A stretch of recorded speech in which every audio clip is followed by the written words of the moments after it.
உருவாய் அருவாய் உளதாய் இலதாய் மறுவாய் மலராய் மணியாய் ஒளியாய் கருவாய் உயிராய் விதியாய் கெதியாய் குருவாய் வருவாய் அருள்வாய் குகனே. என் குருநாதருடைய குருவருளாலும் முருகப்பெருமானுடைய திருவருளாலும் உங்கள் எல்லாரையும் சந்திக்கிறதுல சந்தோஷம். அடியே சிவபிரதீபா. கந்தர் அனுபூதி சிந்தனை செஞ்சுக்கிட்டு இருக்கோம். கிட்டத்தட்ட 8 பாடல்கள் நிறைவு செஞ்சுருக்கோம் இல்லையா?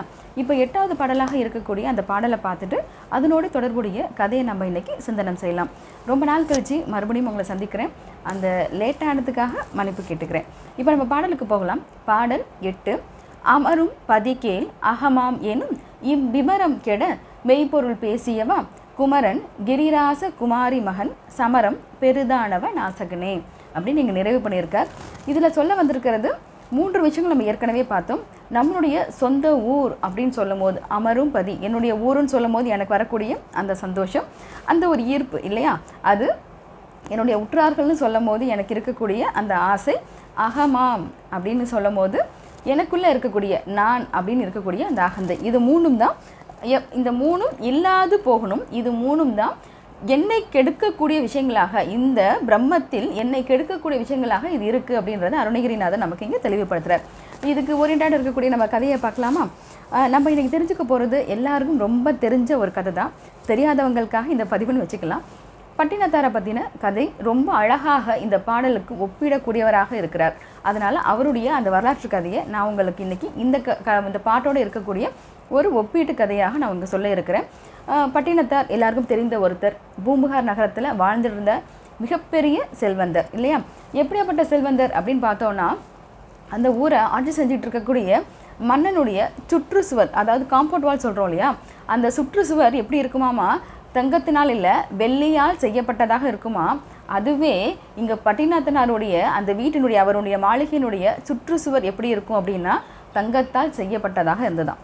இப்படி தங்கத்தால் செய்யப்பட்டது தனக்கு இழிக்காக இருக்குன்னு சொல்லி அந்த மன்னன் சொன்னாராமா, அப்போ அந்த தங்கத்தில் போட்டிருக்கீங்க வெளியில் இருக்கிற அந்த சுற்றுச்சுவர், அதை எடுத்துட்டு வேற போடுங்க அப்படின்னு சொன்னதுக்கப்புறம் பட்டினத்தார் அதை வைரத்தினால் மாற்றினாராம். அப்போ பார்த்துக்கங்க, அவர் செல்வத்தின் செருக்குனால அந்த வைரத்தில் மாற்றணும்னு சொன்னீங்க, அவ்வளோதானே, தங்கம் இருக்க வேண்டாம், அதுக்கு பதிலாக வேறு மாத்திரன்னு அந்த வைரத்தில் பதிக்கிற அளவுக்கு அவருக்கு அந்த செல்வத்தின் மிகுதி இருந்தது. ஆனால் செல்வத்தின் செருக்கு கொஞ்சம் கூட கிடையாது. பட்டினத்தார் அவ்வளோ செல்வங்கள் இருந்த போதும் கூட மிகச்சிறந்த மகானாக வாழ்ந்து வந்தார் அவர் வாழும் காலத்திலே. அதாவது செல்வ செழிப்போடு இருக்கும் பொழுது 32 அறங்கள் நமக்கு சொல்லப்பட்டிருக்கு. நமக்கு வாய்ப்பு இருந்தால் இன்னொரு முறை அந்த 32 அறங்கள் என்ன அப்படிங்கிறத நான் ஒரு பதிவாக உங்களுக்கு கொடுக்குறேன். அந்த 32 அறங்களையும் தனக்கானதாக தனக்கே உரியதாக இருந்து வாழ்ந்து காமித்தவர் அங்கே பட்டினத்தார். அப்படி தான் அவர் வாழ்ந்துட்டு இருந்தார். அவருக்கு ஒரு அழகான மனைவியும் உண்டு, ஒரு தாயாரும் உண்டு. தந்தையை இழந்தவர் பட்டினத்தார். இப்படி இருக்கிற சூழ்நிலையில் கல்யாணமாகி 12 வருடங்கள் ஆகியும் அவருக்கு குழந்தை இல்லை. அது ஒன்று தான் குறையே தவிர பாக்கி எந்த குறையும் அல்லாது புகழ்லையும் சரி, அவருடைய செல்வத்திலையும் சரி, அவருடைய அமைதியிலையும் சரி, பணிவிலையும் சரி, எதுலையுமே குறைவு இல்லாது அழகாக வாழ்ந்து வந்தார். இந்த சூழ்நிலையில தான் அவருக்கு மிகப்பெரிய ஒரு வாய்ப்பு என்னன்னா, அங்கே இருக்கக்கூடிய சிவன் கோயில், சிவன் மீது அலாதி பக்தி கொண்டவர். சிவபக்தி அப்படின்றது மிகச்சிறந்ததாக இருந்தது அவர்கிட்ட. அதுலேயும் அவருக்கு ஆணவம் கிடையாது. அந்த பக்தியில் கூட அவருக்கு ஆணவம் இல்லை. அவர் மீது, அந்த சுவாமியின் மீது மிகப்பெரிய பக்தி, மிகப்பெரிய காதல்னே வைக்கலாம். அவர் நித்தியமாக அவருடைய பிரார்த்தனை என்னவாக இருக்கும் அப்படின்னா, தனக்கு ஒரு குழந்தை வேணும், ஒரு குழந்தை பாக்கியம் வேணும் அப்படின்றது தான் நித்தியமாக இருந்தது அவருக்கும் அவருடைய மனைவிக்குமாக. நித்தியமாக 2 பேர் போவாங்க, கோயிலுக்கு போவாங்க, பிரார்த்தனை பண்ணுவாங்க, எங்களுக்கு ஒரு குழந்தையை கொடுப்பா சுவாமி அப்படின்ற பிரார்த்தனையோடு வருவாங்க, நம்பிக்கையோடு காத்திருந்தாங்க. அப்படி ஒரு நாள் அவங்களுக்கும் வந்தது. அவங்களுக்கு குழந்தை பாக்கியமும் கிடைத்தது. ஒரு அழகான ஆண் குழந்தை அவங்களுக்கு பிறந்தது. சீராட்டி பாராட்டி வளர்க்குறாங்க அப்படின்ற மாதிரி ரொம்ப ஆசையாக அந்த குழந்தையை வளர்க்கவும் செஞ்சாங்க. கிட்டத்தட்ட அந்த குழந்தைக்கு 16 வயது நிறைவாகுது. முன்னே இருந்த காலத்தில் அப்படின்லாம் எப்படி பார்த்தீங்கன்னா, தாய் தகப்பனார் என்ன ஒரு வழிமுறையில் ஃபாலோ பண்ணுறாங்களோ, அதாவது என்ன தொழில் செய்கிறாங்களோ அதை தன்னுடைய குழந்தைக்கும் சொல்லி கொடுக்கக்கூடிய வழக்கம்ன்றது அப்போது நமக்கு இருந்தது. அதனால தான் இந்த சமூகத்தை சேர்ந்தவர்கள் அப்படின்னு சொல்கிறதுக்கான ரொம்ப வசதியான ஒரு விஷயமா அப்போது இருந்தது. இன்றைக்கி எல்லாமே மாறிடுச்சு. ஆனால் அப்போது எப்படி இருந்ததுன்னா, யார் என்ன தொழில் செய்கிறாங்களோ அதை வழிமுறையான அடுத்தடுத்த தலைமுறைகளிலும் அதையே தான் ஃபாலோ பண்ணுவாங்க. ஒரு சிற்ப தொழில் செய்யக்கூடியவர்களாக இருக்கிறாங்க அப்படின்னா அவங்களுடைய அத்தனை தலைமுறையில் இருக்கக்கூடியவர்களும் அந்த வேலையை தான் செய்வாங்களே தவிர மற்ற வேலைகளை செய்ய மாட்டாங்க. இவர் வணிகம் செய்யக்கூடியவர், சரிங்களா? பட்டினத்தார் வணிக தொழில் செய்யக்கூடியவர்.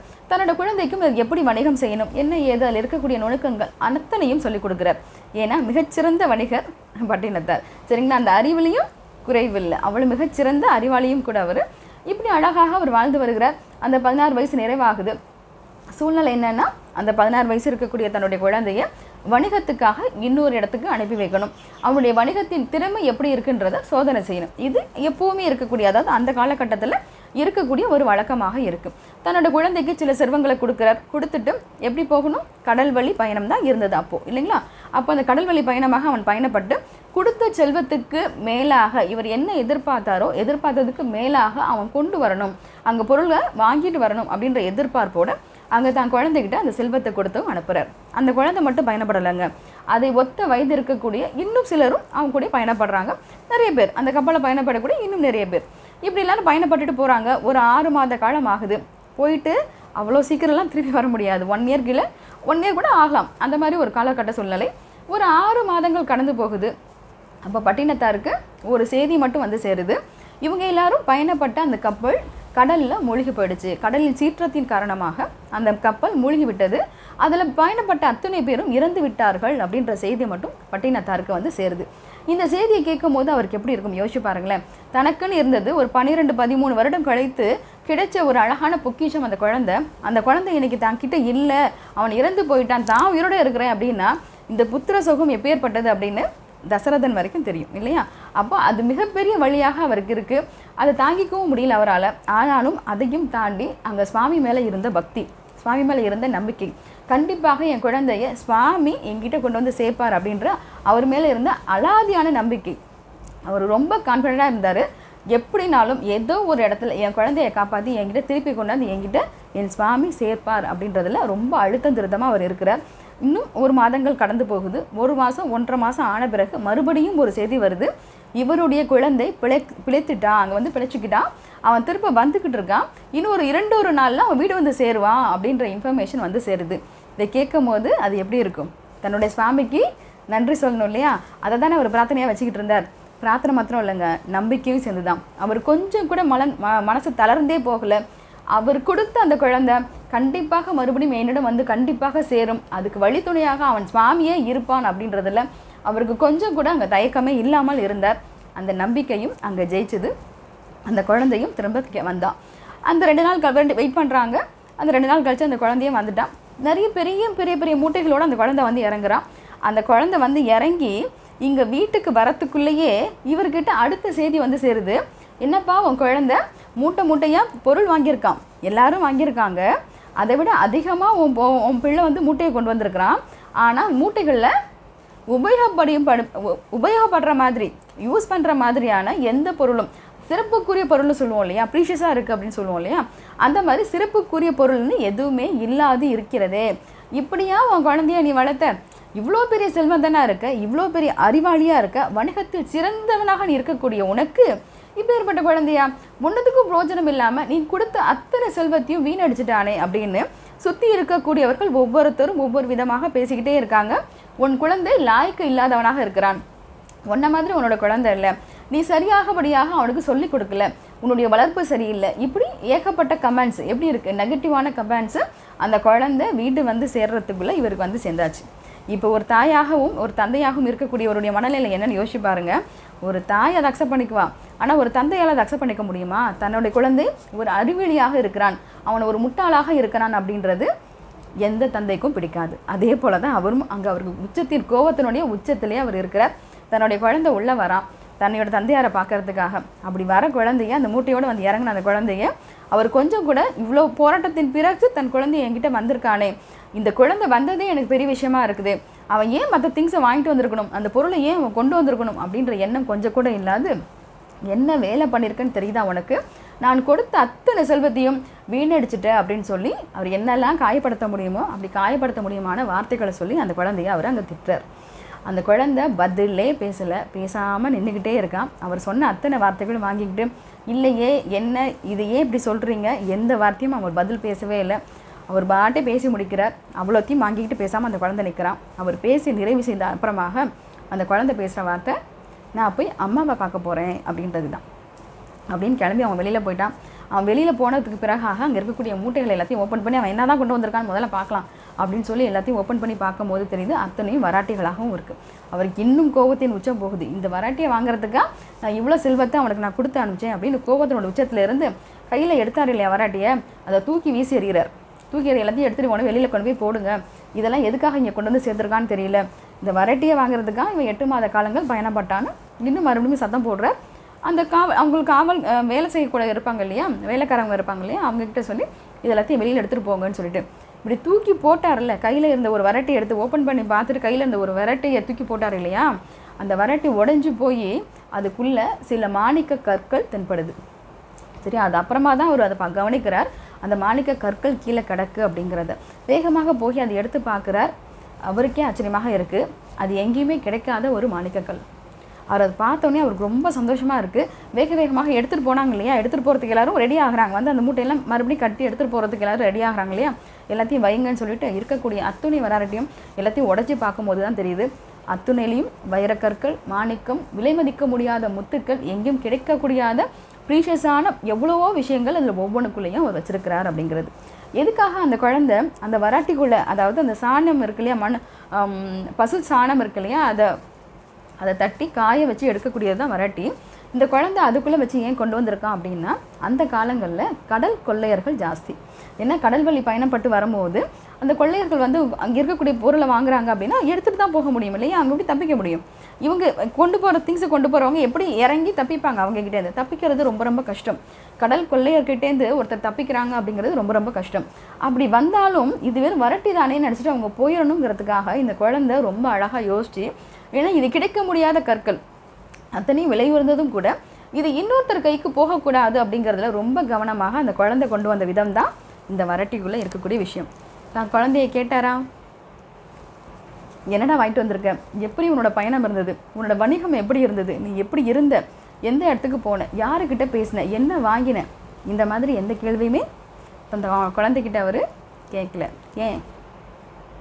கோபத்தின் உச்சம் நமக்கும் வரக்கூடாது. கோபத்தின் உச்சம் எப்போவுமே இருக்கக்கூடாது. நிதானம்ன்றது எப்போவுமே நமக்கு இருக்கணும் அப்படின்னு சொல்கிறதும் ஒரு அழகான ஒரு நமக்கு வழிகாட்டி பட்டினத்தார் தான். அப்படி சொல்லும் போது நம்ம பார்த்தோன்னா, இப்போ இதை பார்த்ததுக்கப்புறம் ஒரு தந்தையாக இருக்கக்கூடியவருக்கு எப்படி இருக்கும்? தான் குழந்தை எந்த வகையிலும் குறைஞ்சி போகலை, தன்னை விட சிறந்தவனாக அவன் இருக்கிறான் அப்படிங்கும்போது எவ்வளோ பெருமிதமாக இருக்கும் இல்லையா. அந்த பெருமிதத்தோடு யோசிச்சு பார்க்குறார், தான் குழந்தைய அவ்வளோ காயப்படுத்திட்டோமே, என்னவோ வார்த்தைகள்லாம் சொல்லி அவனை நம்ம திட்டோமே, அந்த குழந்தைய நம்ம என்னன்னு கூட கேட்கலையே. அப்புறம் தான் அவருக்கு எல்லாமே யோசனை வருது, எப்படிப்பா வந்த, எப்படி பிழைத்து வந்தேன்னு அந்த குழந்தைய நம்ம கேட்கவே இல்லையே, நம்ம பாட்டு என்னென்னவோ அவனை பேசிட்டோமே அப்படின்னு தன்னுடைய மனசு உறுத்த ஆரம்பிக்குது. அவன்கிட்ட மன்னிப்பு கேட்கணும்னு வேகமாக கிளம்பி வீட்டுக்கு போகிறார். கடையில் இருக்கக்கூடியவர் நேராக வீட்டுக்கு போகணும்னு சொல்லி வேக நடையோடு கிளம்பி வீட்டுக்கு போகிறார். அந்த குழந்தை வீட்டுக்கு போனவன் என்ன செய்தான் அப்படின்னாக்கா, போய் அந்த அம்மாவை பார்க்குறான். அம்மாவுக்கே இருக்கக்கூடிய விஷயம், அப்பா குழந்தை அப்படின்னு வந்த வாக்கில் என்ன பண்ணான், இறுக்கி அணைச்சா. அந்த குழந்தைக்கு முத்தம் கொடுக்குறா. வாடா உட்காரு சாப்பிடும் முதலன்னு சொல்லி கூப்பிட்டு உட்கார வச்சு சாப்பாடு வைக்கிறான்.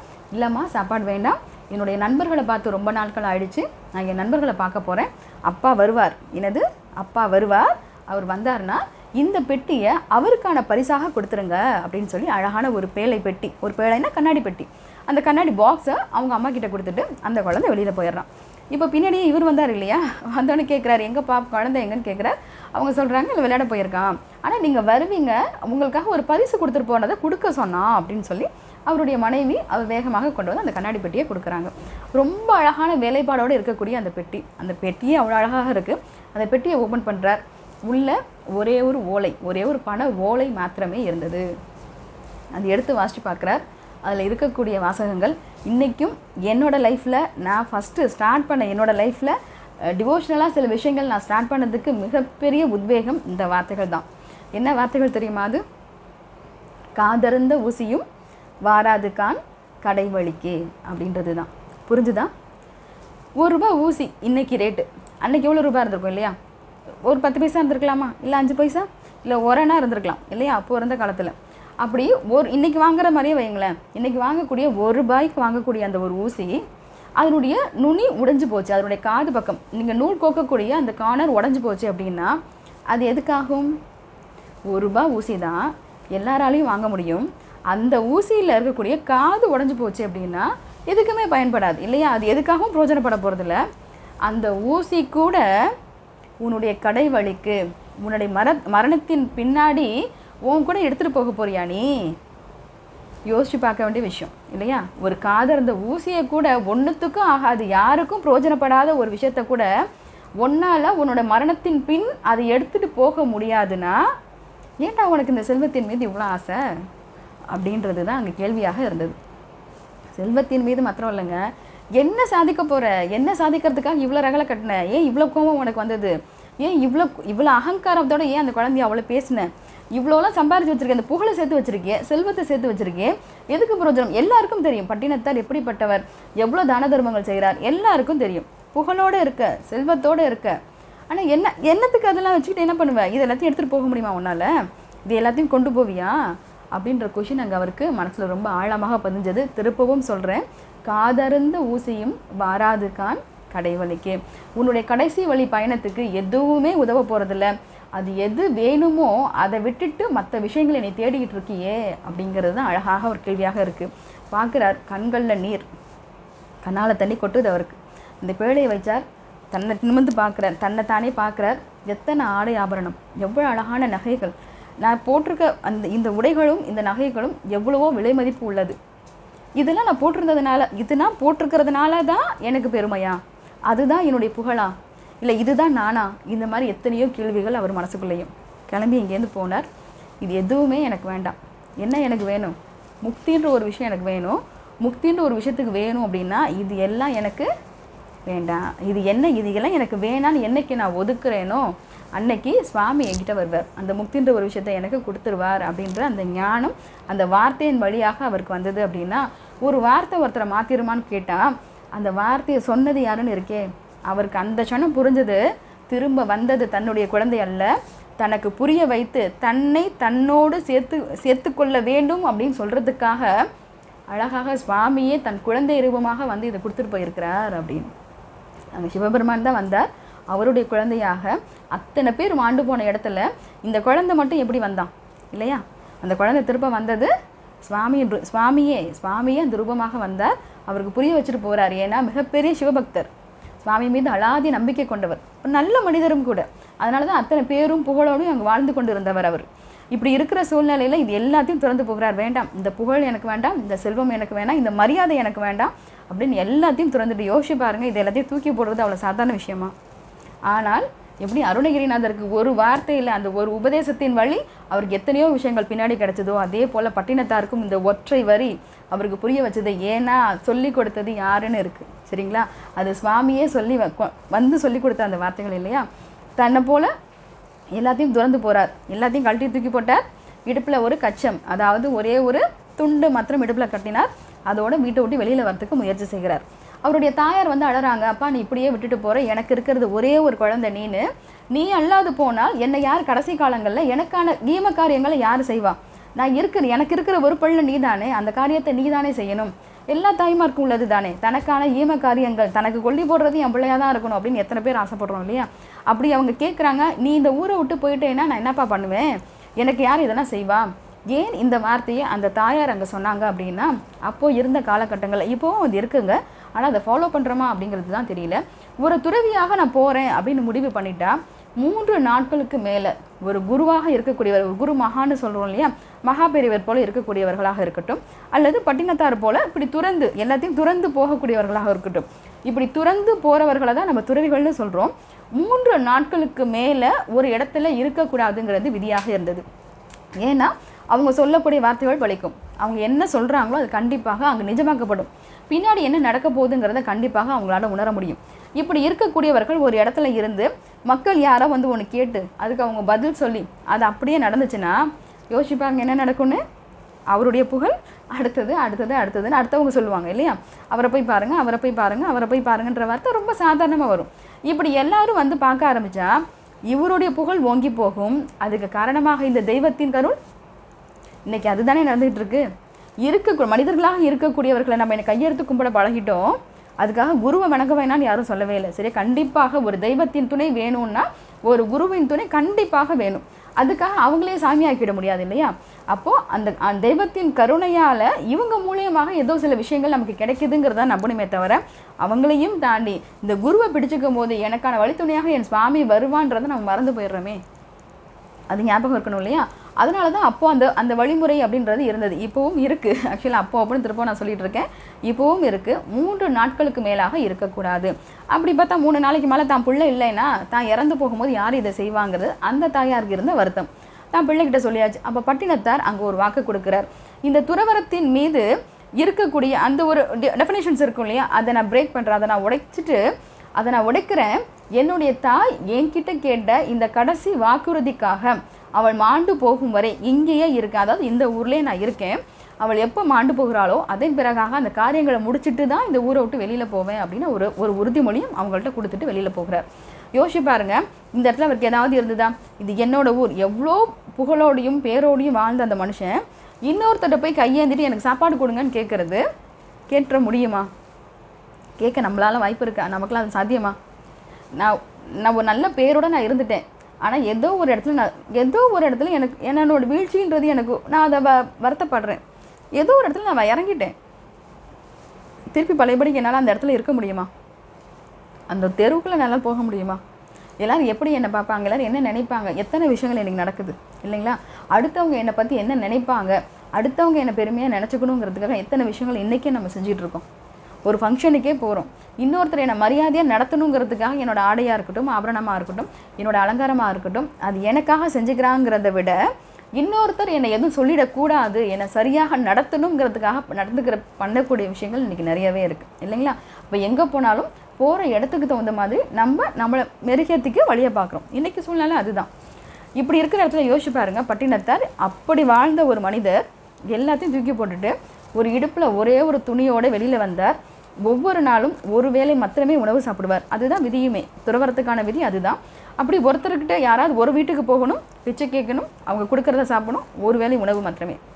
கையேந்துவார், சாப்பிடுவார். அங்கே இருக்கக்கூடிய நீரோட எங்கே இருக்குதோ அந்த பக்கத்தில் போய் தண்ணி குடிச்சுக்குவார். யார் வீட்டு தின்ன ஃப்ரீயாக இருக்கோ அங்கே போய் படுத்துக்குவார். யோசிச்சு பாருங்கள், கோடான கோடி செல்வத்தோட, ஒரு அரசனை விட அதிகமான செல்வத்தோட, மரியாதையோட, புகழோடு வாழ்ந்த ஒரு மனிதர் எல்லாத்தையும் துறந்து அதே இடத்துல இருக்கார் அப்படின்னா அதுக்கு எவ்வளோ பெரிய கட்ஸ் இருக்கணும் இல்லையா? ஏன் அவருக்கு புரிஞ்சுது, இதெல்லாம் ஒன்றுமே இல்லைடா, இது எல்லாத்தையும் தாண்டி இப்படி நான் இருக்கும்போது நான் அனுபவிக்கிறேன் பாரு, அது ரொம்ப பெரிய விஷயம்டா அப்படின்றது அவருக்கு அங்கே புரிஞ்சுது. அதனால் அவர் தைரியமாக அங்கே நின்றார். இது தாங்க நமக்கும் வேணும். இந்த ஒரு விஷயத்தை தான் நமக்கு அருணகிரிநாதர் சொல்கிறார். இது என்னோட ஊர், இது என்னுடைய சுற்றத்தார். நான் எப்படி இருந்தேன், இப்போ எப்படி நான் இப்படி போகிறது, நான் எப்படி போக முடியும், நான் எப்படி செய்ய முடியும், நான் இறங்கி எப்படி இந்த ஒரு வேலையை நான் செய்யறது, இந்த மாதிரி நானும் இன்றைக்கி நம்ம சொல்லிக்கிற எத்தனையோ விஷயங்கள் இருக்குது. யோசிச்சு பாருங்கள். இது எல்லாத்தையும் இப்படி சன நேரத்தில் தூக்கி போட்டுட்டு வெளியில் வந்திருக்கார் அப்படின்னா அது குருவினுடைய அனுகிரகம், தெய்வத்தினுடைய அனுகிரகம் இல்லைங்களா? அந்த தெய்வத்தின் அனுகிரகம் அவளுக்கு முழுமையாக இருந்தது. ஏன் அவருக்கு அது கிடைச்சதுன்னா அவர் அறத்தின் வழி தன்னுடைய வாழ்க்கை பயணத்தை ரொம்ப சிறப்பாக நடத்தினார். அதனால தான் அவரோட அனுகிரகமும் எப்படி கிடைச்சிது? ரொம்ப எளிமையாக அருணகிரிநாதர் போல் இங்கே ஐயாவுக்கும் பட்டினத்தாருக்கும் அழகாக அந்த அனுகிரகம் சிவபெருமானுக்கிட்டேருந்து கிடைச்சிருக்கு அப்படின்னா மிகப்பெரிய கருணை தான். அதன் பிறகாக அவங்களோட தாயாருடைய ஈமக்காரியத்தை செய்து முடிக்கிறார். சில காலங்களுக்கு அப்புறமாக ஒவ்வொரு இடமாக பயணப்பட்டார். கடைசியாக திருவெற்றியூரில் அவரோட ஜீவசமாதி எனக்கு இருக்குது. அவரோட வரலாற்று கதை இன்னும் நிறைய விஷயங்கள் இருக்குது. அவர் எங்கெல்லாம் போன இடத்துல அவருக்கு என்னெல்லாம் நடந்தது, அவர் எப்படிலாம் ஒவ்வொருத்தர்கிட்டையும் எப்படி எந்த விதமாக அவர் நடந்துக்கிட்டார், அவர் எத்தனை விதமான மாய வித்தைகள், அந்த சித்துகள்னு சொல்கிறோம் இல்லையா, அஷ்டமா சித்திகள் கைவந்த கலையாக அவர் பயன்படுத்தினார். ஏன்? அனுகிரகம், சுவாமியோட அனுகிரகம். என்னைக்கு முக்தின்ற ஒரு விஷயம் என் மண்டைக்குள்ளே வந்துருச்சோ அதுக்கான வழியை தேடி நான் போக ஆரம்பிக்கிறேனோ இந்த சித்துக்கள் தன்னை போல் ஏன் பின்னாடி வரும். நம்ம இன்றைக்கி சித்துக்களை தேடி ஓடிக்கிட்டு இருக்கோம். சித்துக்களை தேடி போகவே கூடாது. முக்தின்ற ஒரு விஷயத்தை நீங்கள் தேட ஆரம்பிங்க, மற்ற சித்திகள் தன்னை போல் நம்மக்கிட்ட சேர ஆரம்பிக்கும். இன்றைக்கி அதுக்கான வழிமுறை தெரியாமல் இவங்க அதை சொல்லிக் கொடுக்குறாங்க, அவங்க அதை சொல்லிக் கொடுக்குறாங்கன்னு என்னவோ போயிட்டுருக்கோம், எங்கேயோ போயிட்டுருக்கோம். எதுக்கு போகிறோன்னு நமக்கும் தெரியல, நம்மளை வழிகாட்டுறவங்களுக்கும் தெரியலங்கிற கதையாக தான் இருக்குது. அப்போ இங்கே தெய்வத்தை இறுக்கி பிடிக்கணும்னா ஒரு குரு கண்டிப்பாக வேணுன்றது அவசியம்தான். ஆனாலும் எப்படி இருக்கணும்? அந்த தெய்வத்தின் மீது அந்த நம்பிக்கை துளி கூட குறையாது இருந்தால், என்ன நடந்தாலும் அந்த தெய்வத்தை நான் விட்டுற மாட்டேன் அப்படின்ற அலாதி நம்பிக்கை அவருக்கு இருக்கும் போது இது எல்லாமே சாத்தியங்கிறதுக்கு மிகப்பெரிய உதாரணம் பட்டினத்தார். யோசிச்சு பாருங்க, இது எல்லாத்தையும் துறந்துட்டு போனார். இன்னைக்கு கையெடுத்து கும்புற இடத்துல இருக்கார் சுவாமி. இன்னைக்கும் அந்த ஜீவசமாதியில் அவர் நித்தியமாக வாழ்ந்துட்டு தான் இருக்கார். அப்படின்னா அவரோட புகழ் குறைஞ்சு போகலையே. பட்டினத்தாராக வாழ்ந்திருக்கிறாரே, அப்படி இருந்தவருக்கான பெருமைகள் இன்னும் எத்தனை செல்வந்தர்கள் அங்கே இருந்திருப்பாங்க, யாரும் பேர் சொல்கிற இடத்துல இல்லையே. அது எல்லாத்தையும் தூக்கி போட்டுட்டு போன மனுஷன் தானே இன்றைக்கும் பேர் சொல்கிற இடத்துல, ஞாபகம் வச்சுக்கிற இடத்துல இன்றைக்கும் அவர் இருக்கார் அப்படின்னா எவ்வளோ பெரிய விஷயம்னு யோசிச்சு பாருங்க. அப்போது நமக்கும் சொல்லக்கூடியது அதுதான். எத்தனையோ மக்கள் பிறந்து இறந்து போய்கிட்டே தான் இருக்காங்க. இன்றைக்கும் இந்த விஷயம் வந்து ரொம்ப இயல்பாக நடக்கிறது.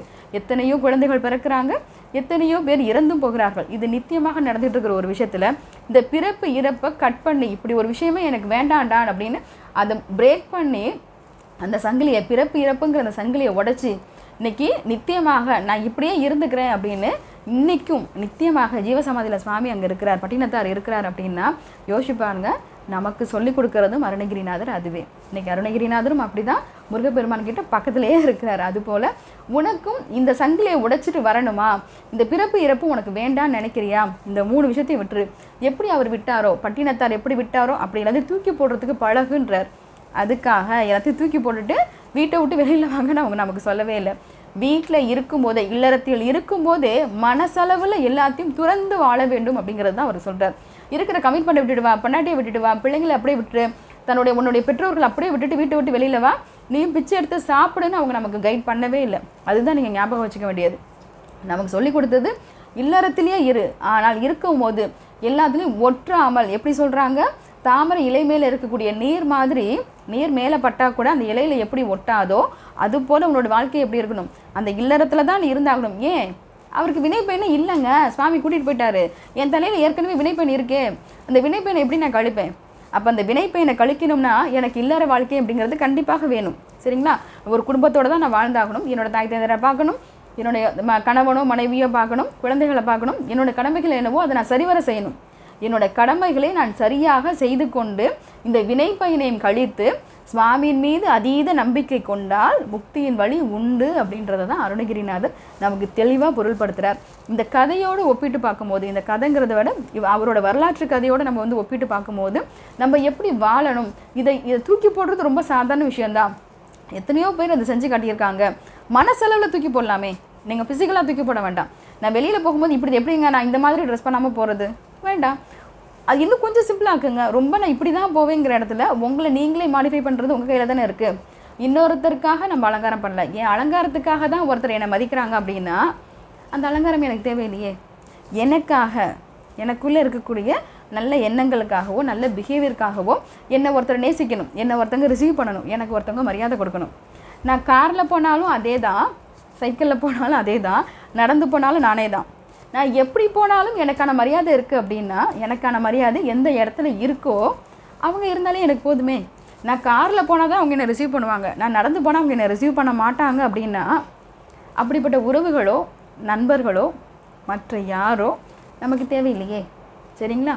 அப்போது நீங்கள் எப்படி இருந்தாலும் ஏற்றுக்கொள்ளக்கூடியவர்கள் யாரெல்லாம் இருக்கிறார்களோ அவங்களுடைய நெருங்கிய உறவோடு நம்ம இருக்கணும். மற்றவர்கிட்டேருந்து கொஞ்சம் தள்ளி இருக்கிறதே நல்லது அப்படின்னு சொல்லி இந்த விஷயத்தை ரொம்ப அழுத்தம் திருத்தமாக ஞாபகம் வச்சுக்கோங்க.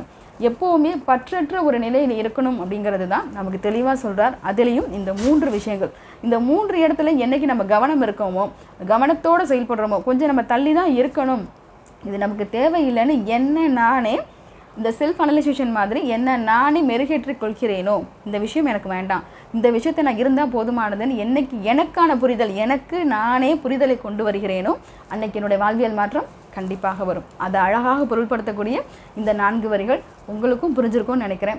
கொஞ்சம் கொஞ்சமாக மாறுங்க. ஒரே நேரத்தில் எல்லாத்தையும் தூக்கி போட்டு அப்படியே வெளியில் வர முடியாதுங்க. ஆனால் முயற்சி செய்யலாம் கண்டிப்பாக. எனக்கான பார்டர் லைன் போட்டுக்க எனக்கு தெரியுது, இந்த வேலை என்னோடது தான், அதை நான் சரியாக செஞ்சிடறேன். ஒரு மனைவியாக நான் என்ன செய்கிறேன், ஒரு கணவனாக நான் என்ன செய்கிறேன், இந்த வேலையை முடித்தா போதும், இந்த வேலையெல்லாம் என்னோடது, இதை கண்டிப்பாக நான் செஞ்சுருவேன் அப்படின்னு நம்ம செய்து முடித்தாலே போதுமானது. அதை விட்டுட்டு அதிகமாக நான் பிரியம் வச்சுருக்கேன், உளுந்து கவனிப்பேன் அப்படின்னா நாளைக்கு விடிகிற பொழுது தெரியாது இல்லைங்களா? அப்போ எல்லாத்துலேயும் கவனம் இருக்கணும். நான் இருக்கும்போது அடுத்த தலைமுறையாக இருக்கக்கூடிய என்னோடய குழந்தைகள் நன்றாக இருக்கணும் அப்படின்னா இன்றைக்கி என்னோடய எண்ணமும் செயலும் சரியாக இருக்கணும் அப்படின்னு சொன்னாலும் இந்த 3 விஷயத்துலேருந்து நான் வெளியில் வரத்துக்கு கொஞ்சம் கொஞ்சமாக பழகணும். அதை தான் அருணகிரிநாதர் சுவாமிகளும் சொல்லியிருக்கார். எல்லாருக்கும் புரிஞ்சிருக்கும்னு நினைக்கிறேன். முடிஞ்ச வரைக்கும் இதை பின்பற்றுறதுக்கு வழியை பார்ப்போம். நான் எதுலெல்லாம் நான் வீக்காக இருக்கேங்கிறத உங்களுக்கு நீங்களே யோசிச்சு பார்த்தீங்கன்னா கண்டிப்பாக பதில் ஒவ்வொருத்தருக்கும் கிடைக்கும். இது உங்களுக்கு பிடிச்சிருக்கு, இதை என்னால் மாற்றிக்க முடியும்னு நினச்சிங்கன்னா கீழே கமெண்ட்ஸில் கண்டிப்பாக பதிவு பண்ணுங்கள். இதை இன்னொருத்தருக்கும் கண்டிப்பாக ஷேர் பண்ணுங்கள். ஏன்னா வாழ்வியல் மாற்றம் ஒவ்வொருத்தருக்கும் தேவைப்படுதுன்னு சொல்லி இந்த பகுதியை இதோட நிறைவு பண்ணுறேன். மீண்டும் அடுத்த பகுதியில் சந்திக்கலாம். சிவாய நம. திருச்சிற்றம்பலம். தொடர்ந்து பயணிப்போம்.